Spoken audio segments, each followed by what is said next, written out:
No dia 23 de março de 2020, o Conselho Federal de Fisioterapia e Terapia Ocupacional publicava no Diário Oficial da União uma resolução que, naquele momento, ainda inicial da pandemia da Covid-19, parecia ser a solução de muitos problemas que muitos antecipavam.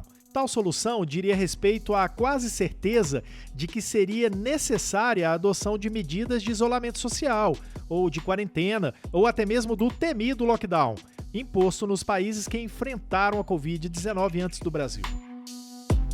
A resolução do COFITO, publicada em 23 de março, resolução número 516, suspende temporariamente os artigos 15, inciso 2, e artigo 39 dos Códigos de Ética da Fisioterapia e da Terapia Ocupacional. Os textos suspensos tratam da proibição de atendimento não presencial e da proibição de oferta gratuita de serviços. Com a resolução, essas duas modalidades passaram a ser temporariamente aceitas, com alguns critérios. Parecia o melhor caminho para que muitos profissionais mantivessem a continuidade da prestação da assistência e mantivessem seus ganhos. Mas passar da experiência para a realidade se mostrou algo bastante complicado para a maioria dos profissionais, que passaram a ter que se informar sobre o assunto em tempo recorde para garantir a assistência a seus pacientes à distância. Agora, passados 2 meses da publicação da resolução, com a poeira um pouco mais baixa, é possível olhar para a teleconsulta, a teleconsultoria e o telemonitoramento, que estão descritos na norma, de uma forma um pouco menos nebulosa.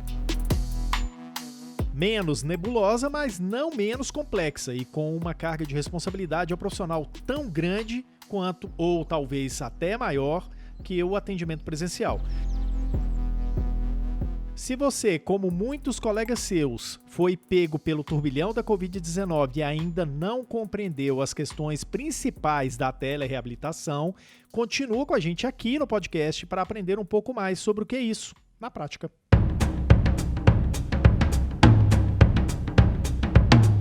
Olá, tudo bem? Que bom que você está aqui para a segunda temporada do podcast Físio e TO em Movimento. Tudo o que rola na fisioterapia e na terapia ocupacional em um só podcast. E estamos chegando no episódio 59. Eu sou Túlio Fonseca, gerente de comunicação aqui do Conselho Regional de Fisioterapia e Terapia Ocupacional de São Paulo, CREFITO 3. E eu sou a Mônica Farias, jornalista do CREFITO 3. Você já sabe, mas não custa lembrar, a produção de podcasts do CREFITO 3 tem bons profissionais que atuam nos bastidores, fazendo tudo funcionar direitinho. Nosso editor é o Rodrigo Cavalheiro, a arte fica a cargo das estagiárias de design Eduine Azevedo e Juliana Mayumi, e a Ana Carolina Soares cuida das ações de relacionamento do podcast.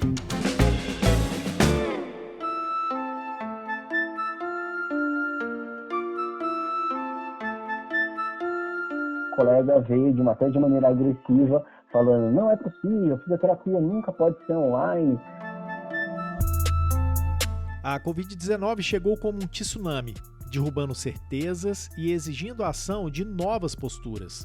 Esse relato que ouvimos foi vivenciado pelo Dr. Felipe Fagundes, fisioterapeuta que atua no campo de dor e na área músculo-esquelética e que, desde 2016, se aproximou da tecnologia aplicada à saúde. Esse relato, segundo o Dr. Felipe, é bastante compreensível. Tudo aconteceu na vida dos profissionais de maneira muito rápida, em alguns casos até traumática.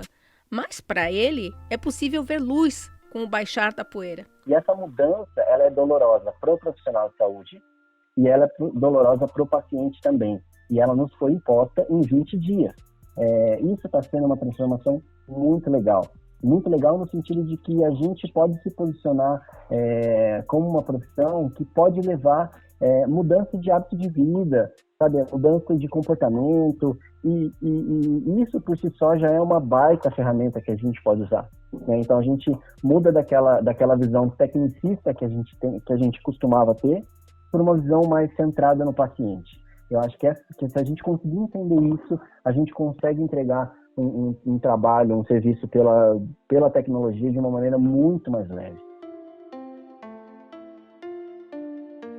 Dr. Felipe fala com bastante entusiasmo sobre essas transformações, mas ele compreende a insegurança com que muitos ainda olham para a possibilidade de assistência não tradicional. Falta de experiência, falta de referências. Para ele, essas carências são superáveis. se o profissional apoiar sua prática em alguns pilares. A gente não tem nenhum tipo de documento que diz você precisa atender pela plataforma XYZ, você precisa armazenar no banco de dados XYZ. Não existe esse tipo de regulamentação. Só que aí eu acho que é importante a gente seguir a nossa prática à luz de 4 pilares, que eu acho que são os fundamentais e eu acho que acaba respondendo essa questão de qual plataforma eu vou usar com o meu paciente. Se a gente seguir a nossa prática à luz da segurança do paciente, da ética, do bom senso e das evidências científicas, isso já consegue dar um belo norte do que a gente vai usar.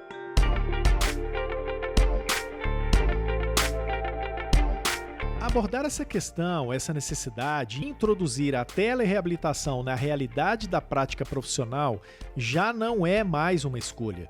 Mas, conforme relatou o Dr. Felipe, essa é uma transformação positiva para a fisioterapia e para a terapia ocupacional. Pelo olhar do paciente, essa também é uma mudança grande. Ele pode ter um sentimento de que, se ele não está sendo tocado, manipulado pelas mãos do profissional, ele não está recebendo cuidado nenhum. É uma mudança de cultura para as duas pontas da assistência. Um dos fatores que gera resistência, principalmente dos profissionais, é que o teleatendimento, a telereabilitação, veio para ocupar o lugar do atendimento presencial. E isso está muito longe da verdade. E essa afirmação se torna real quando falamos das práticas, por exemplo, da fisioterapia dermatofuncional. O Dr. Juliano Tibola, presidente da Associação Brasileira de Fisioterapia Dermatofuncional, conta que, pelas especificidades da prática, a resolução do COFITO, que autoriza a assistência à distância, não se aplica aos especialistas da área. Muitos atendimentos, principalmente pré e pós-operatório, queimados, vascular e até mesmo alguns procedimentos ligados à estética, fica impossível realizá-los à distância. Vou te dar um exemplo, um pós-operatório de uma cirurgia plástica, né? O fisioterapeuta ele vai ter que auxiliar na mobilização, no alívio de tensões musculares, vai ter que manipular tecidos para evitar a formação de aderências. Isso é quase que impossível tu fazer uma orientação para que o paciente faça em casa sozinho, mesmo que seja por uma plataforma de atendimento virtual, pelo WhatsApp, por um vídeo. Então essa foi uma dificuldade, ainda é encontrada pelos fisioterapeutas. Com a segurança de quem estuda essa questão há alguns anos, o Dr. Felipe Fagundes tem uma convicção a respeito da assistência na modalidade de telereabilitação ou de teleatendimento. Ela não é para todos os pacientes. Eu tenho certeza que a telereabilitação ela não é para todos os pacientes. O objetivo nunca foi substituir o atendimento presencial, tampouco servir para todos. Assim como outras técnicas como eletroterapia, manipulação vertebral, enfim, outras técnicas, elas também não servem para todos os casos. Tá? Então, assim, a gente tem que ver a tecnologia como uma ferramenta, um meio para que a gente possa conseguir. E aí, de novo, né? Quem são esses pacientes para que serve a telesaúde, em quem são aplicáveis? Eu volto lá naqueles 4 pilares, que é a segurança do paciente, a ética, o bom senso e as evidências, tá? Esse bom senso, destacado por Dr. Felipe Fagundes, passa também pelo aprendizado do próprio profissional para compreender melhor essa modalidade de assistência. O Dr. Tiago Fukuda, fisioterapeuta, empresário, especialista, que desenvolveu seu próprio conceito para tratamento de joelho e quadril, também saiu na frente na busca de soluções para atendimento remoto e enfatiza a importância do aprendizado nesse processo. Então vai precisar de um treinamento, o fisioterapeuta precisa fazer muitos testes antes, começar testando com pessoas próximas, testando pacientes mais antigos, para ele ir numa curva de aprendizado, sabendo quais são os exercícios, as manobras que podem ser aplicadas à distância e quais não podem. O período de aprendizado é importante, especialmente quando lembramos que, apesar de não estar presente e ao lado do paciente, a responsabilidade pelo atendimento continua a ser do profissional. Afinal, o Código de Ética das Profissões não é menos válido porque o atendimento é feito à distância. E disso o profissional nunca pode esquecer. Como lembra o diretor de fiscalização do CREFITO 3, Dr. Luiz Fernando de Oliveira Moderno. Os aspectos éticos, né, boa parte deles, eu acredito que a sua totalidade, estão preservados. Então, por exemplo, a questão dos prontuários, mesmo não sendo atendimento presencial, o fisioterapeuta e o terapeuta ocupacional, ele deve sim fazer o prontuário dos pacientes. Vamos lembrar também da questão do termo de consentimento, né? O paciente ele tem o direito de ser informado sobre aquilo que vai ser feito, tanto sobre os procedimentos, como também um termo de consentimento de que ele está ciente e concorda de que esses atendimentos serão realizados de forma não presencial. Essa é uma das razões de o Dr. Tiago Fukuda ter enfatizado a necessidade de um aprendizado prévio, porque apesar do cenário em que ocorre a assistência ser outro, os deveres e responsabilidades do profissional permanecem. E para assegurar minimamente que o trabalho vai ser desenvolvido de uma forma correta, é necessário raciocinar sobre o processo. Esse é o primeiro critério para o profissional abordar o teleatendimento. Para que a pessoa saia fazendo sem ter parado para pensar antes, sem ter montado um algoritmo, uma metodologia, se pode ou não atender aquela pessoa. E mesmo se puder, será que ela tem aí, ela consegue fazer antes da própria sessão, ela consegue já deixar norteado tudo que ela vai fazer? Se é uma pessoa que está acostumada a fazer um trabalho de ganho de mobilidade ou de força, será que o fisioterapeuta, ele consegue passar isso para o paciente sem ficar hands-off? Ele tem que se preparar para conseguir transportar o máximo de coisas que ele faria na clínica, onde o fisioterapeuta já domina porque está do lado ali da situação. Ele tem que se preparar na hora que tiver a distância com o paciente conseguir fazer, porque senão ele vai enganar o paciente. Dr. Tiago Fukuda falou em metodologia. Para atuar responsavelmente em teleatendimento, o Dr. Tiago considera esse fator a base para uma prática responsável no ambiente virtual.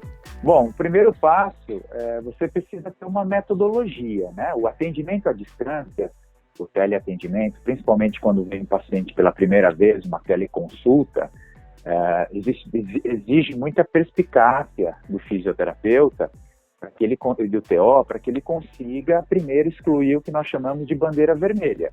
Então você vai fazer o atendimento de alguém, vou dar um exemplo aqui na minha área de atuação, que é joelho de quadril. Eu tenho que saber exatamente grampear se aquele cara que está me procurando, se aquele cliente que está me procurando, se ele não tem uma lesão ou uma doença mais séria e que teria até uma contraindicação a fazer um atendimento online. Vou dar um exemplo, uma trombose lá na perna. Se a pessoa movimentar, fizer exercício com uma trombose venosa profunda, esse trombo pode soltar e virar uma embolia cerebral. O mesmo alerta é feito também pelo Dr. Juliano Tibola, da Abrafidef. Assistência à distância para pacientes da especialidade dermatofuncional, sem avaliação criteriosa do profissional, vai levar riscos ao paciente.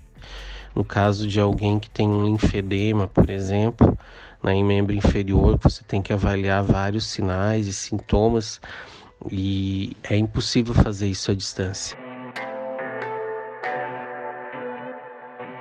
A responsabilidade de escolha do tipo de paciente e da equivalência que o profissional tem que se propor a respeitar, a cumprir em relação ao atendimento presencial é um dos desafios do profissional na telereabilitação.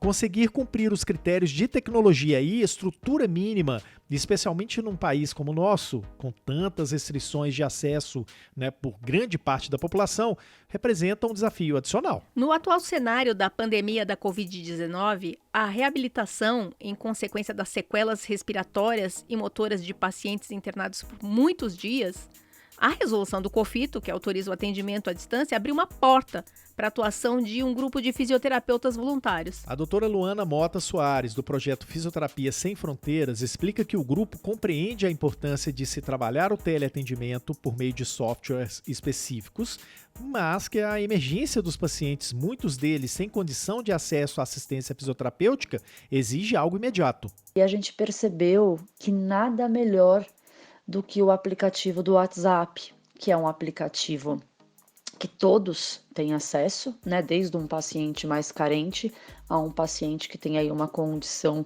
financeira melhor. E é um aplicativo que funciona super bem, basta você ter uma internet.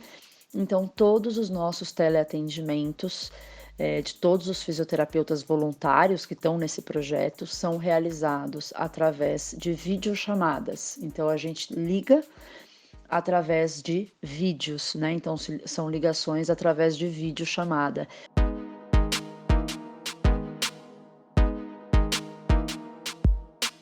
No entanto, o grupo não deixou de estabelecer critérios para essa assistência emergencial. Ela explica que o grupo adotou uma estratégia bem estudada para que a prestação de assistência à distância fosse realizada com uma maior segurança possível. A gente estabeleceu através da triagem, obviamente que o paciente de grau 3 ele vai necessitar de uma atenção maior, né? O que a gente estabeleceu é que pacientes, principalmente grau 2 e 3, estejam sempre acompanhados. O acompanhamento dos pacientes durante o teleatendimento por uma pessoa da família, por exemplo, é uma recomendação pautada pelo bom senso. Países em que a telereabilitação já é realidade há mais tempo seguem esse critério, como conta o Dr. Felipe Fagundes. Em todas as outras regulamentações que a gente vê no mundo, então as dos Estados Unidos, do Canadá, Portugal, Reino Unido, Austrália, a gente vê recomendações de, por exemplo, o profissional ele deve promover um plano de emergência para garantir a segurança do cliente. Então não custa nada eu pedir um segundo contato do meu paciente logo quando eu entro. Então eu entro na consulta, eu me apresento, eu mostro a minha identificação profissional e eu peço um segundo contato. Porque se algo acontecer com aquele paciente durante a consulta, de novo, é de responsabilidade do profissional aquele atendimento. Essa cautela também é reforçada pelo Dr. Tiago Fukuda. Paciente de 70, 75 anos, um cardiopata, um hipertenso, esse paciente ele não pode ser atendido por teleatendimento se ele estiver sozinho em casa.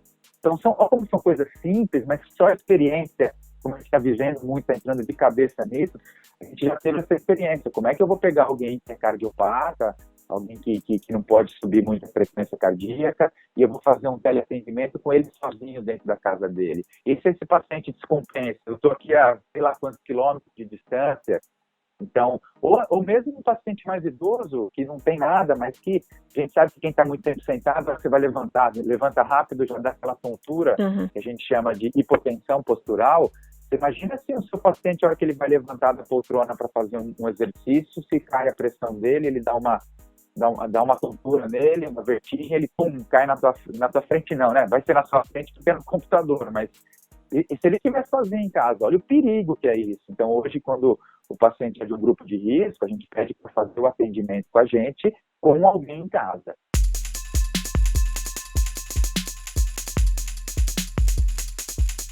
Embora iniciativas com o uso de ferramentas populares e acessíveis não sejam vedadas pela resolução do COFITO, que autoriza provisoriamente o teleatendimento, nós estamos falando da assistência remota no contexto da pandemia da Covid-19. A telereabilitação, ou o teleatendimento, ainda não existe uma nomenclatura consolidada para essa prática no Brasil, está sendo estudada em profundidade por um grupo de trabalho de alto nível, reunido pelo Conselho Federal de Fisioterapia e de Terapia Ocupacional, o COFITO, para consolidarem uma normatização detalhada e criteriosa para essa prática. O Dr. Felipe Fagundes é membro desse grupo de trabalho do COFITO e explica que as ferramentas para fazer acontecer a telereabilitação são de grande importância para garantir a segurança total do processo, inclusive em relação à segurança de dados do paciente. A gente sempre recomenda usar ferramentas que tenham camadas de segurança, plataformas mais profissionais, mais personalizáveis, para passar um outro ar, até porque a nossa profissão ela merece essa valorização que a tecnologia pode trazer.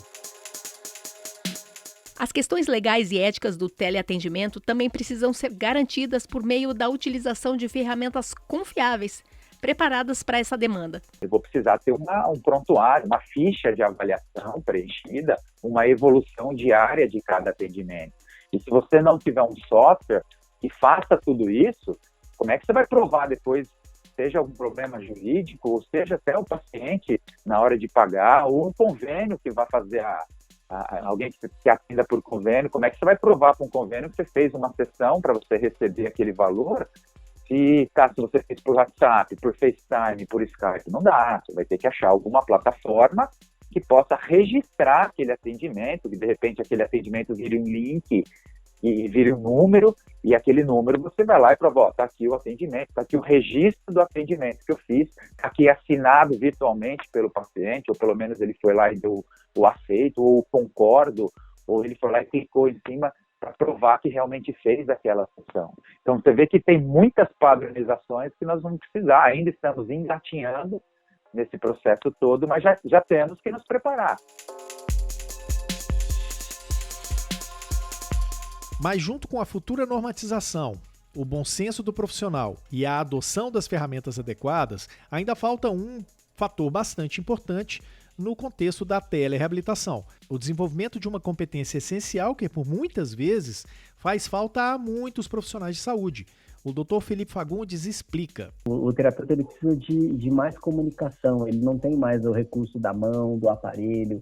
Então, eu acho que vem à tona o que a gente chama de fatores contextuais em relação ao ambiente terapêutico. Então, a capacidade de se comunicar bem, de ouvir, de ter uma escutativa, de empatia, de atenção focada no paciente e fazer uma prática centrada no paciente, eu acho que é um belo de um começo. Uma última questão delicada, porém não menos importante, envolvendo o teleatendimento é a questão de valores, da precificação e do pagamento pelo atendimento. Se nos atendimentos presenciais, especialmente quando são feitos para pacientes de plano de saúde, a relação dos profissionais com as operadoras é conflituosa, esse problema, no caso do teleatendimento, parece sem saída. É sobre isso que o Dr. Felipe Fagundes faz um alerta e um conselho. A gente não pode ficar esperando a coisa acontecer e cair do céu. Muitos colegas que me procuraram perguntando, tipo, e agora que eu faço na clínica que atende convênio, o convênio não quer pagar? Eu falei, a minha fala é muito, muito direta em relação a isso, que é o seguinte: gaste um tempo no seu dia e faça um planejamento, faz um plano de ação legal, mostra para o convênio qual ferramenta você está usando, qual é o seu fluxo de atendimento, qual é a estratégia que você vai usar para isso. Então, eu acho que é o momento também do profissional assumir a responsabilidade do que ele está entregando e se mexer. Sabe assim, o sistema COFITO, CREFITO, não é responsável pela ação que você está fazendo ali. Eles ajudam a proteger a profissão, a sociedade, mas eles não vão na sua clínica escrever um plano de ação para você mandar para o convênio sobre o que você está fazendo. Então é importante que o profissional também seja parte ativa desse contexto todo.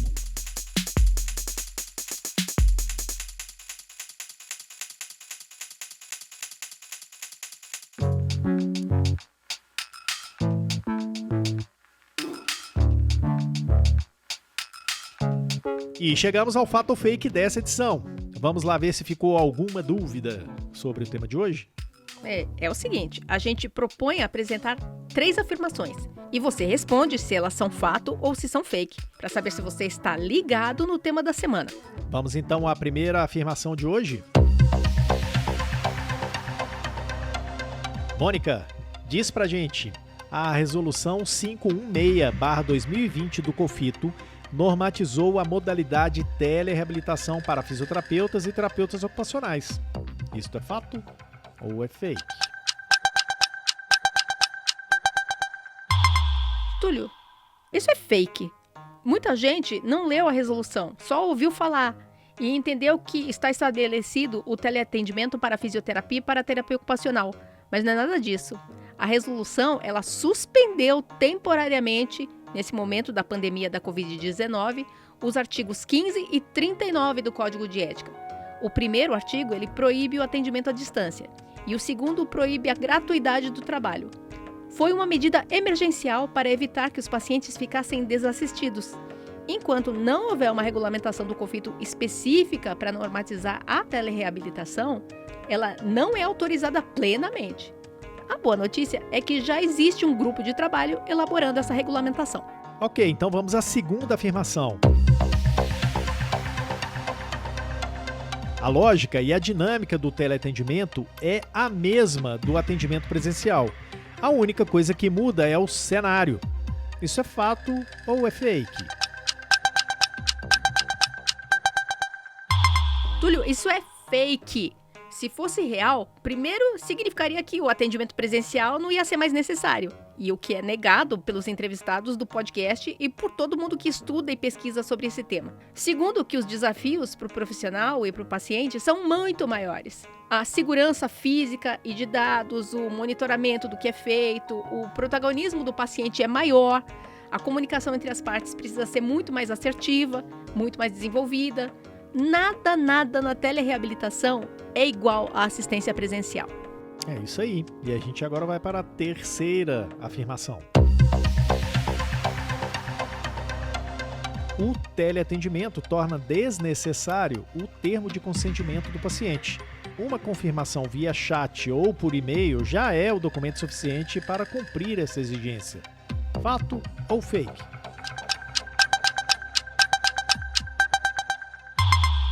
Essa afirmação é fake.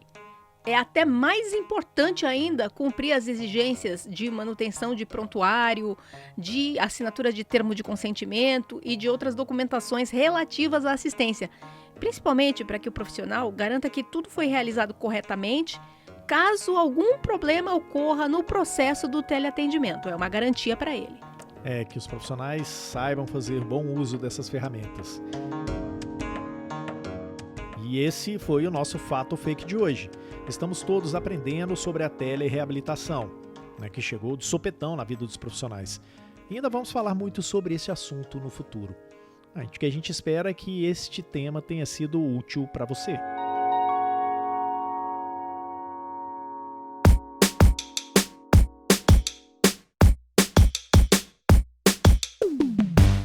E assim concluímos a edição 59 do podcast Físio e TO em Movimento. Tudo o que rola na fisioterapia e na terapia ocupacional em um só podcast. Estamos em sistema home office e esse episódio teve a apresentação minha, Túlio Fonseca, e da Mônica Farias, edição de áudio de Rodrigo Cavaleiro. Gostou do conteúdo? Compartilhe, faça chegar a mais profissionais que estão ao seu redor, que estão ligados a você. E até a próxima semana.